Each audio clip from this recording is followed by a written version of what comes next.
We got to this spot, and that's when fire crusted this ridge to the west of us.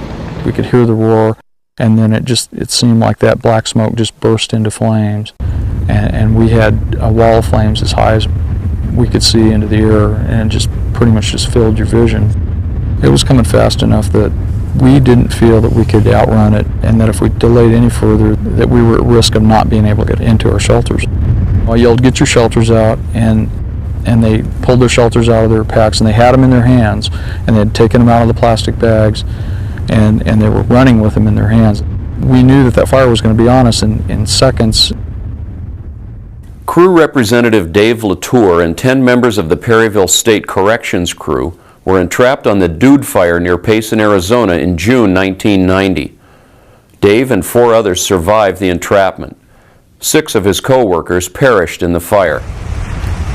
The fire shelter has been required equipment for wildland firefighters since the 1970s. Since that time, shelters have saved hundreds of lives and prevented hundreds of serious burn injuries. If entrapped in a wildfire, shelters are used to provide some protection from the fire's heat and smoke.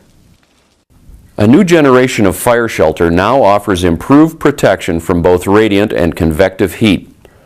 This video will help you learn how to use this new shelter. What you see in the video may be familiar to you because much of the guidance for using the new shelter is unchanged. Stories related by firefighters who survived entrapments using the old shelter can still help firefighters learn how to use the new shelter. First, let's review the 2 most important types of heat a fire shelter might encounter. Radiant heat travels through space without heating the space itself. It turns into heat when it contacts a cooler surface. When you stand in the sun's radiant heat warms your skin. And when you stand near a campfire, you feel radiant heat from the flames. Convective heat requires air movement. Think of it as a blast of hot air. When flames or gases move past a surface, the hot air molecules transfer their heat to that surface. Hotter air and faster air movement lead to greater convective heating. The new fire shelter traps breathable air and reflects radiant heat. Its shape allows you to lie face down on the ground. This protects the underside of your body and allows you to breathe the cooler air next to the ground. The new shelter has 2 layers. The outer layer is aluminum foil laminated to woven silica. The aluminum reflects radiant heat, and the silica slows heat's passage to the inside of the shelter. An inner layer of aluminum laminated to fiberglass prevents heat from re-radiating to the person inside the shelter. When these layers are sewn together, an air gap is created that offers further insulation. The outer foil reflects about 95% of the radiant heat that reaches it. Only 5% is absorbed into the shelter material, so the temperature of the material rises slowly. But convective heat is rapidly absorbed into the shelter material. If the temperature of the material reaches 500 degrees Fahrenheit, the glue that bonds the foil and fabric starts to break down. The layers can separate, allowing the foil to be torn by turbulent winds. Without the foil, the shelter loses most of its ability to reflect radiant heat. The silica material will slow heat transfer, but the shelter offers less protection than it would if the foil were still in place. The new shelter provides significantly better protection in convective heat, but flame contact reduces the protection it can provide. The right side of my shelter delaminated, and the foil flipped over onto the left side. There was still a tremendous amount of radiant heat coming off the surrounding area, and a wind blew the shelter half back onto the other side, back to where it belonged. And it was like somebody closing a door on the oven, you know, standing in front of the oven and just shutting the door on the oven. The radiant heat difference with just that little piece of foil made was absolutely amazing.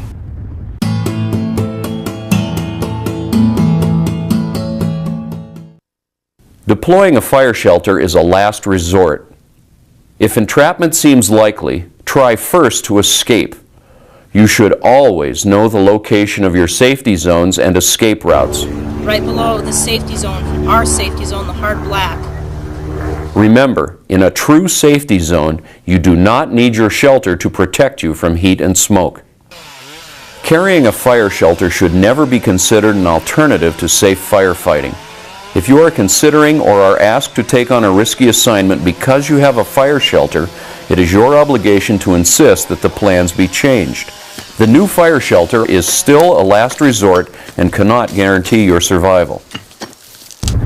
Your highest priority in an entrapment is to protect your lungs and airways. Most firefighters who perish in fires die from heat-damaged airways, not external burns. One breath of hot gases can damage your lungs and lead to suffocation. If entrapment is imminent, you must quickly decide if you have time to escape. You will have to recognize when using your shelter is your only option. Watch for deployment areas as you move. If you can't reach a safety zone, don't pass through an effective deployment area only to get caught in a more hazardous area. If you are supervising others, give clear instructions and make sure they're understood. Time is critical during escape. As soon as you realize your escape may be compromised, drop your gear. Take your fire shelter with you, keep your tool, drop packs, chainsaws, anything that may slow you down. Firefighters have died carrying their gear while trying to escape a fire. You can move up to 30% faster without your gear. This can easily mean the difference between life and death. Drop fusees. They are the most dangerous items you carry. They ignite at 375 degrees Fahrenheit, a temperature common in escape conditions. Fusees burn initially at 3,000 degrees Fahrenheit. This can quickly be fatal to a person inside a shelter. Shedding your pack can make it easier to deploy your shelter. Shelters can snag on field packs during deployment, especially in windy conditions. If you have a face and neck shroud, use it. But remember, it won't protect your airways from hot gases.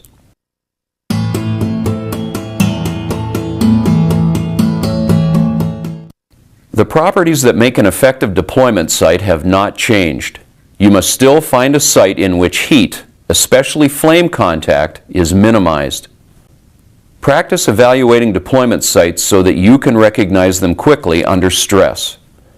Identify effective sites whenever you are on the fire line so you know where they are before you need one. Let's rate some potential deployment sites. This is a chimney. Chimneys are some of the worst places to deploy a fire shelter because they funnel flames and hot gases, which can quickly damage your shelter. Saddles also funnel heat. They are also dangerous places to deploy. A wide stream bed like this can work, but narrow ones like this can funnel hot gases. A road crossing a slope can be effective because the flames rise upwards from the slope and tend to miss the road itself. Don't deploy in the middle of the road if there is a possibility that vehicles may be passing. Large rock slides can be effective places to deploy, but you must stay away from brush and trees and from fuel scattered in the rocks. It can be difficult to seal the edges of the shelter in large jumbled rocks. But rock slides sometimes offer the largest area free of fuels and may be the best option for deployment. Short, sparse grass like this can work because the flames would be of low intensity and would pass quickly. But taller grass like this can produce large flames that can quickly damage a shelter. Any concentration of fuel should be avoided, whether it's a pile of slash or a collection of firefighter packs or supplies. Thick timber or brush should be avoided since flame contact is likely in these areas. Objects such as large rocks, dozers, or even structures can act as barriers to heat. But if the objects themselves ignite, you may have to move. Testing shows that flames can funnel underneath vehicles that are in their path. Don't deploy under your vehicle.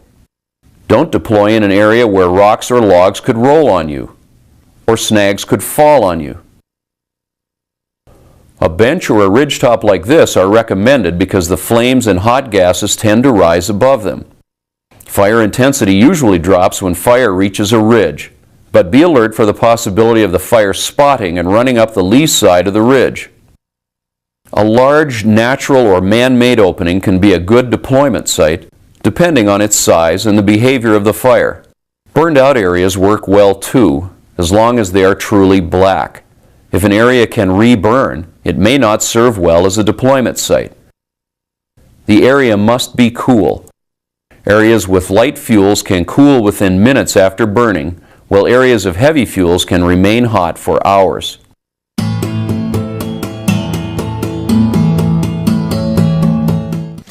Your fire shelter must be immediately accessible. Carry it in a fire shelter case positioned either vertically at your side or horizontally under your pack. The shelter may also be carried in the horizontal fire shelter pouch that is a feature of some field packs, or in a chest harness preferred by some operators of engines and heavy equipment. Never carry your fire shelter inside the main body of your field pack. If you are with your crew, your supervisor will tell you when and where to deploy your fire shelter. If you are not with a crew, you must rely on your own judgment. If you are entrapped, do not delay your deployment. Prepare for the worst.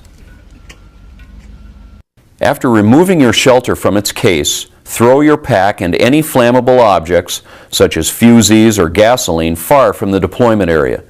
Don't throw them near others who are deploying their shelters. Pull a red ring tab to tear the plastic off the shelter. Grasp the handles that extend from the folded shelter. The handles are marked right hand in red and left hand in black. Grasping the correct handles will speed your deployment. Shake out the shelter. Hold tight to avoid losing the shelter in high winds. Lie face down so your feet are toward the oncoming flames. The hottest part of the shelter will be the side closest to the advancing fire. Keep your head and airway away from these high temperatures. The hold-down straps on the new shelter are sewn into the floor panels. As soon as you are under your shelter, slip your hands through the straps up to your elbows. It is critical to be on the ground under the shelter before the fire arrives. When you are on the ground, push out the top and sides of the shelter so its volume is as large as possible. The air between you and the sides of the shelter is excellent insulation. Be sure that the shelter is fully unfolded and not bunched underneath you when you deploy.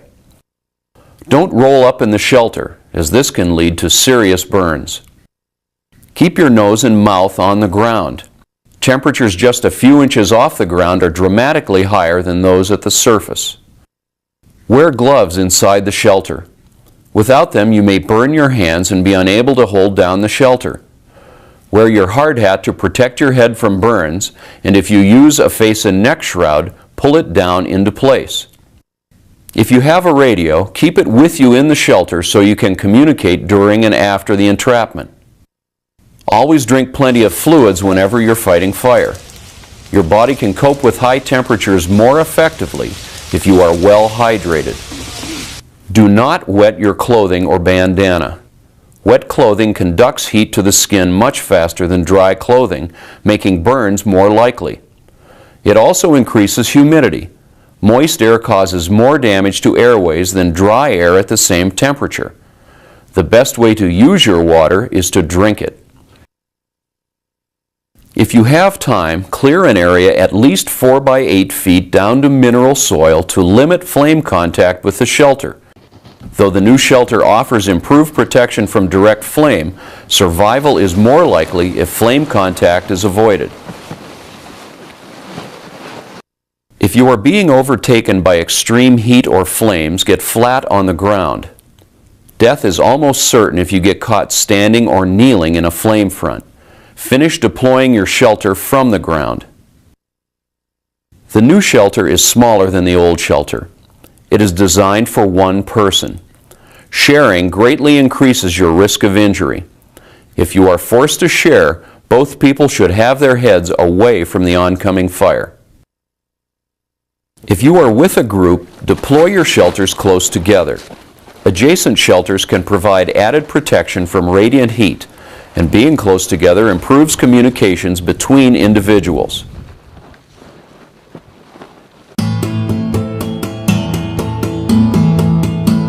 They were cheering each other on and cheering each other up and saying, you know, again, we're Perryville, we're tough, we're going to make it, we're going to come through this. And that instantly changed when the front hit us.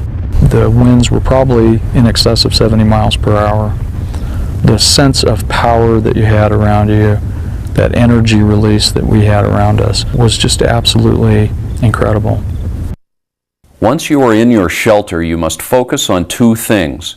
You must commit to staying on the ground in the shelter no matter what, and you must protect your lungs and airways by keeping your mouth as close to the ground as possible. No matter how bad it gets inside the shelter, it will be much worse outside. If you panic and leave the shelter, one breath of hot gases can lead to suffocation and death. I think for a period of probably 3 to 5 minutes, I was absolutely sure that was it, that I was going to die in this, that I would not survive this.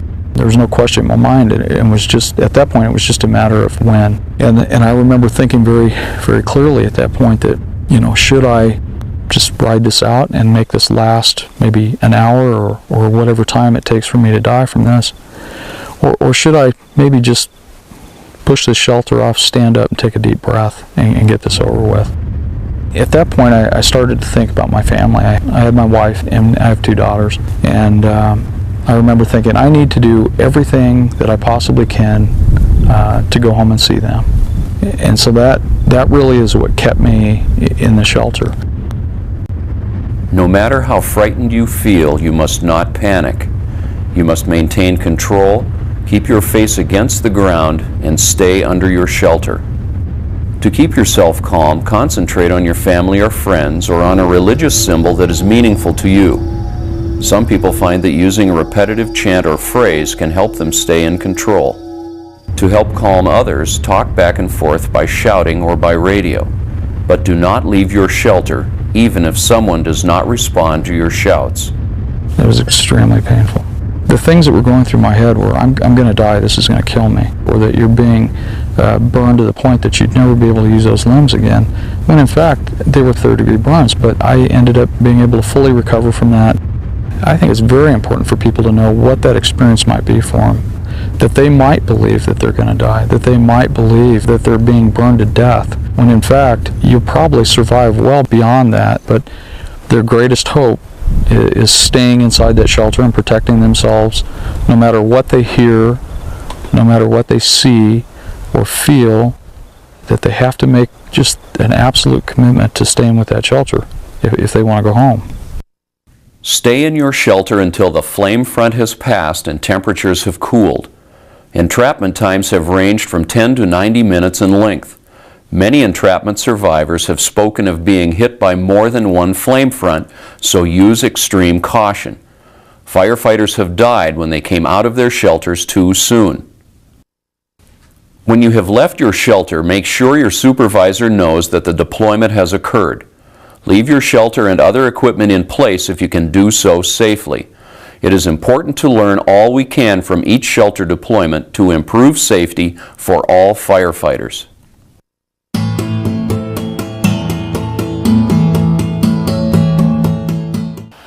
Begin.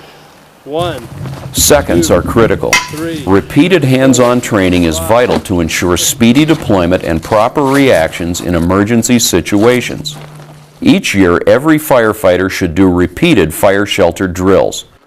Drill until each step, from dropping your gear to deploying your shelter, can be done automatically. Firefighters who have been through entrapments have reported a calming effect of doing something they are trained to do. Having a familiar task can help firefighters avoid panic and can aid them in deploying their shelters effectively. Practice fire shelters, now made of green plastic, can be reused many times. Always train wearing gloves, a hard hat, and if you have one, a face and neck shroud. Practice deploying your shelter under each of the following 6 scenarios. Practice a standard deployment, first clearing a 4 by 8 foot site to mineral soil. Some firefighters have found that the best way to deploy the new shelter is to step in, sit down, and roll over. Practice looking at the shake handles and grasping them with the correct hands before shaking. Practice deploying your shelter from the ground by opening the shelter and pulling it over you. Practice dropping your gear and removing your shelter while escaping. Practice deploying the shelter in a strong wind. High winds are common in entrapments. Some people find it easier to deploy from the ground in a wind. Try a variety of techniques to find one that works best for you. To simulate deployment in a strong wind, practice with one or more strong fans, such as the positive ventilation fans used by structural fire departments. Learn to take advantage of the wind to help you open and deploy your shelter. But make sure your feet end up toward the oncoming flames. While lying in your shelter, picture yourself in an entrapment. Imagine the noise, heat, and fear. Some firefighters have suffered from claustrophobia while in shelters. Spend enough time under your shelter to find out if you are claustrophobic.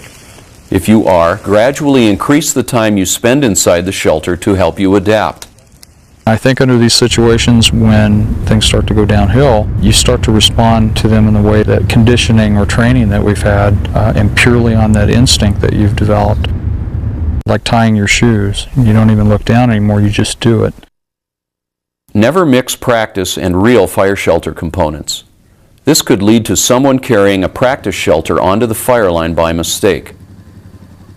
Never train in live fire. This is extremely dangerous and risks firefighters' lives. No one in this video was exposed to live fire while inside a fire shelter. The scenes you've seen here have all been simulations.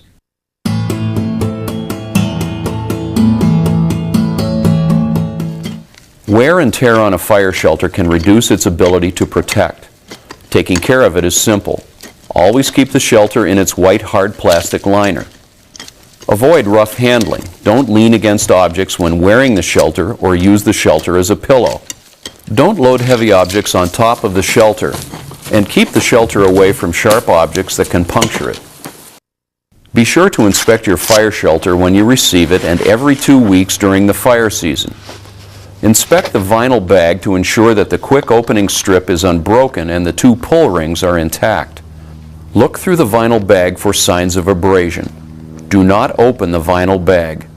Remove the shelter from service if you see extensive abrasion or tears on the edges of the shelter, if aluminum particles have turned the clear vinyl bag dark gray, or if there is debris in the bottom of the bag.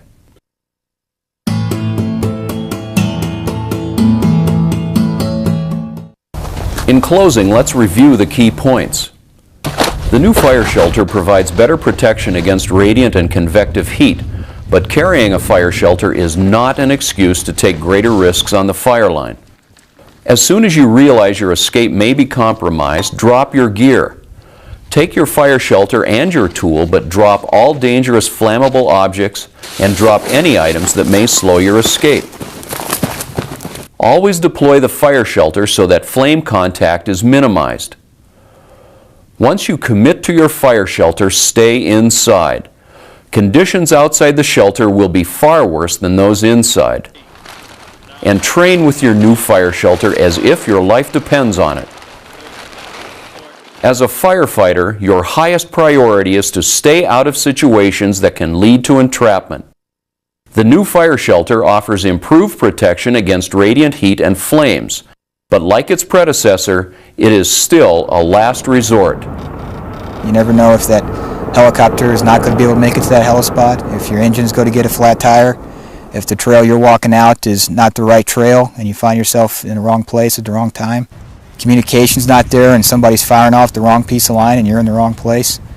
You can be the best firefighter in the world, and maybe something will happen to where you have to use the shelter, and that's why I'm here to talk about it, hoping that if it comes down to that, then people know, how to survive with it.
we got to this spot, and that's when fire crusted this ridge to the west of us. We could hear the roar, and then it seemed like that black smoke just burst into flames, and we had a wall of flames as high as we could see into the air, and just pretty much just filled your vision. It was coming fast enough that we didn't feel that we could outrun it, and that if we did... Heat. Its shape allows you to lie face down on the ground. This protects the underside of your body and allows you to breathe the cooler air next to the ground. The new shelter has 2 layers. The outer layer is aluminum foil laminated to woven silica. The aluminum reflects radiant heat, and the silica slows heat's passage to the inside of the shelter. An inner layer of aluminum laminated to fiberglass prevents heat from re-radiating to the person inside the shelter. When these layers are sewn together, an air gap is created that offers further insulation. The outer foil reflects about 95%. Laid any further, that we were at risk of not being able to get into our shelters. I yelled, "Get your shelters out," and they pulled their shelters out of their packs, and they had them in their hands, and they had taken them out of the plastic bags, and they were running with them in their hands. We knew that fire was going to be on us in seconds. Crew Representative Dave Latour and 10 members of the Perryville State Corrections crew were entrapped on the Dude Fire near Payson, Arizona in June 1990. Dave and 4 others survived the entrapment. 6 of his co-workers perished in the fire. The fire shelter has been required equipment for wildland firefighters since the 1970s. Since that time, important types of heat a fire shelter might encounter. Radiant heat travels through space without heating the space itself. It turns into heat when it contacts a cooler surface. When you stand in the sun's radiant heat warms your skin. And when you stand near a campfire, you feel radiant heat from the flames. Convective heat requires air movement. Think of it as a blast of hot air. When flames or gases move past a surface, the hot air molecules transfer their heat to that surface. Hotter air and faster air movement lead to greater convective heating. The new fire shelter traps breathable air and reflects radiant heat. Shelters have saved hundreds of lives and prevented hundreds of serious burn injuries. If entrapped in a wildfire, shelters are used to provide some protection from the fire's heat and smoke. A new generation of fire shelter now offers improved protection from both radiant and convective heat. This video will help you learn how to use this new shelter. What you see in the video may be familiar to you because much of the guidance for using the new shelter is unchanged. Stories related by firefighters who survived entrapments using the old shelter can still help firefighters learn how to use the new shelter. First, let's review the 2 most important